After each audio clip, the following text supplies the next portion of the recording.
I need to make a confession at the outset here. A little over 20 years ago, I did something that I regret, something that I'm not particularly proud of, something that in many ways I wish no one would ever know, but that here I feel kind of obliged to reveal. In the late 1980s, in a moment of youthful indiscretion, I went to law school. Now,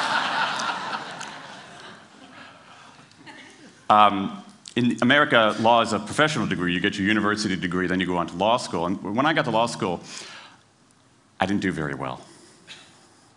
To put it mildly, I didn't do very well. I, in fact, graduated in the part of my law school class that made the top 90% possible. Thank you. I never practiced law a day in my life. I pretty much wasn't allowed to. But today, against my better judgment, against the advice of my own wife, I want to try to dust off some of those legal skills, what's left of those legal skills. I don't want to tell you a story. I want to make a case. I want to make a hard-headed, evidence-based, dare I say lawyerly case for rethinking how we run our businesses.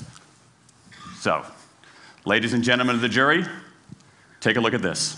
This is called the candle problem. Some of you might have seen this before. It was created in 1945 by a psychologist named Carl Duncker. Carl Duncker created this experiment that's used in a whole variety of experiments in behavioral science. And here's how it works. Suppose I'm the experimenter. I bring you into a room. I give you a candle, some thumbtacks, and some matches. And I say to you, your job is to attach the candle to the wall so the wax doesn't drip onto the table. Now, what would you do? Many people begin trying to thumbtack the candle to the wall. Doesn't work. Some people, and I saw somebody kind of make the motion over here, some people have a great idea where they light the match, melt the side of the candle, try to adhere it to the wall. It's an awesome idea, doesn't work. And eventually, after 5 or 10 minutes, most people figure out the solution, which you can see here. The key is to overcome what's called functional fixedness. You look at that box and you see it only as a receptacle for the tacks, but it can also have this other function as a platform for the candle. The candle problem. Now, I want to tell you about an experiment using the candle problem done by a scientist named Sam Glucksberg, who's now at Princeton University in the US. This shows the power of incentives. Here's what he did. He gathered his participants and he said, I'm going to time you how quickly you can solve this problem. To one group, he said, I'm going to time you to establish norms, averages, for how long it typically takes someone to solve this sort of problem. To the second group, he offered rewards. He said, if you're in the top 25% of the fastest times, you get $5. If you're the fastest of everyone we're testing here today, you get $20. Okay, now this is several years ago, adjusted for inflation. It's a decent sum of money for a few minutes of work. Okay, it's a nice motivator.